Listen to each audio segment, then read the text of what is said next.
पे आपने इत्तिबा करनी है। इमाम से आपने रुकू से पहले सर नहीं उठाना, इमाम से पहले आपने सजदे में नहीं जाना। लेकिन इमाम अगर रुकू की तस्बीह पढ़ रहा है सुबहान रब्बियल अज़ीम, तो आप सुब्बूहुन कुद्दूस रब्बुल मलाइकति वर्रूह पढ़ सकते हैं कि नहीं? पढ़ सकते हैं, क्योंकि अक़वाल में इमाम की इत्तिबा ज़रूरी नहीं है। इमाम वो ऐसा तस्बीहात पढ़ता है, वो सजदे में 3 मरतबा सुबहान रब्बियल आला पढ़ता है, हम 5 मरतबा पढ़ सकते हैं कि नहीं? पढ़ सकते हैं, क्योंकि इमाम की इब्तिदा किस में है? अफ़आल में है, अक़वाल में इमाम की इब्तिदा नहीं है। ये मसला भी समझ आ गया। आगे तीसरा मसला ये है कि जमात खड़ी हुई है, आप वुज़ू कर रहे हैं और इमाम जो है वो रुकू जाने लगा है, तो आप जल्दी जल्दी वुज़ू करके दौड़ लगा देते हैं। तो ये रकत पाने के लिए दौड़ लगाना, जमात को पाने के लिए, उसका अजर व सवाब पाने के लिए दौड़ लगाना दुरुस्त है? नहीं, ऐसा दुरुस्त करना दुरुस्त नहीं। अल्लाह के रसूल सल्लल्लाहु अलैहि वसल्लम ने फरमाया अलैकुम बिस्सकीनति वल वक़ार, तुम सुकून और संजीदगी के साथ नमाज के लिए आओ। फमा अदरककुम फसल्लु वमा फातकुम फअतिम्मू, जो नमाज तुम्हें इमाम के साथ मिल जाए उसे पढ़ लो, और जो रह जाए उसे बाद में क्या कर लो? पूरा कर लो। अगर तुम्हारी नीयत जमात के साथ नमाज पढ़ने की है, अल्लाह ताला तुम्हें जमात का अजर व सवाब अता फरमा देंगे, लेकिन दौड़ लगाना, भागना ये जायज़ और दुरुस्त नहीं है। उसके बाद आगे बेटा कि आप आए हैं फजर की नमाज के लिए, आगे जमात खड़ी हुई है, तो आप पहले क्या करेंगे? सुन्नतें अदा करेंगे ना, ठीक? पहले जमात के साथ, ये जो जब जमात हो रही होती है आके सुन्नतें अदा करना शुरू कर देते हैं, ऐसा करना दुरुस्त नहीं है। नबी सल्लल्लाहु अलैहि वसल्लम का इरशाद गिरामी है इज़ा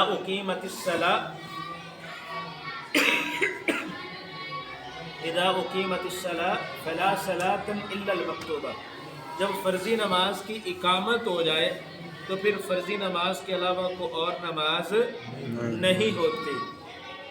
तो अगर जमात हो रही है तो आके आप अपनी सुन्नतें अदा नहीं करेंगे। हाँ, फजर की सुन्नतें रह गई हैं, फजर के बाद आप अदा कर लें, या सूरज तुलू होने के बाद अदा कर लें। जो अल्लाह के रसूल सल्लल्लाहु अलैहि वसल्लम का फरमान है ना कि फजर के बाद सूरज तुलू होने तक कोई नमाज नहीं है, तो वो जो 2 रखते हैं वो फजर का ही हिस्सा है, तो फजर की आप 2 रकतें अदा कर सकते हैं।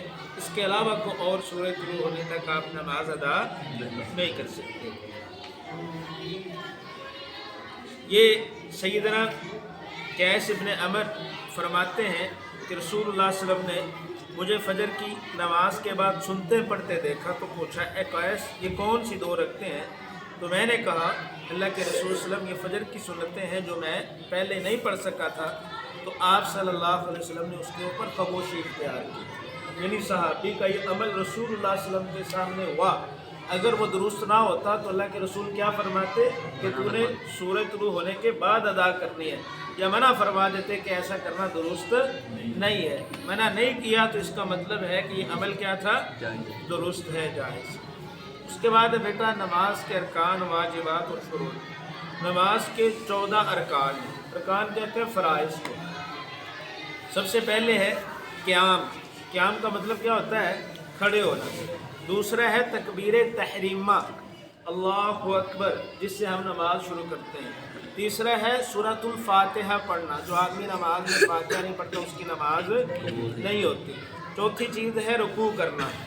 आगे है रुकू के बाद क़याम, खड़े होना।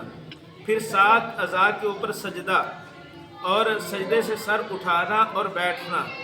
फिर आखिरी तशहुद और उसके लिए बैठना। फिर दुरूद शरीफ पढ़ना। फिर दोनों तरफ सलाम फेरना। तमाम अमाल इत्मीनान से अदा करना, किसी भी अमल के अंदर जल्दी न करना। फिर यह है कि इन तमाम अरकान को तरतीब से अदा करना।